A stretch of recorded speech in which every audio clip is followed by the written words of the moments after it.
identity ng Forces. Tipong makikita mo sa school, makikita mo sa call center, makikita mo sa kalye, makikita mo sa opisina. Yun yung samahan nila, nakikita ko. It's just full of love, full of hope, full of humility. Sa Pagbilao po kasi, tabi-tabi po dun yung mga beach resort. Punta po kami sa beach house nila. Mayaman. Boat trip, syempre. Yung pinakang-paborito po talaga naming ulam ay yung chismisan.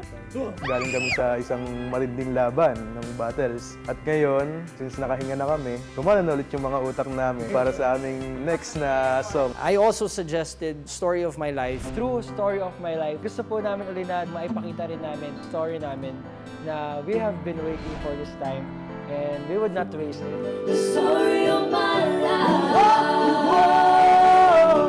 You have a strong competitor, P3. Pero I think may puso kayo and you're here for a reason. Itong The Voice Generations, isa sa biggest risk and opportunity na dumating sa amin. Ang meron lang kami is pangarap. So gusto namin maipakilala ang Forces na basta may pangarap ka, who would expect na makakarating kami dito? We've come so far. Sobrang napaproud po ako. Gusto ko pong malaman nila yun.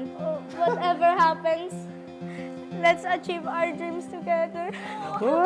Feeling ko may memorize na yun.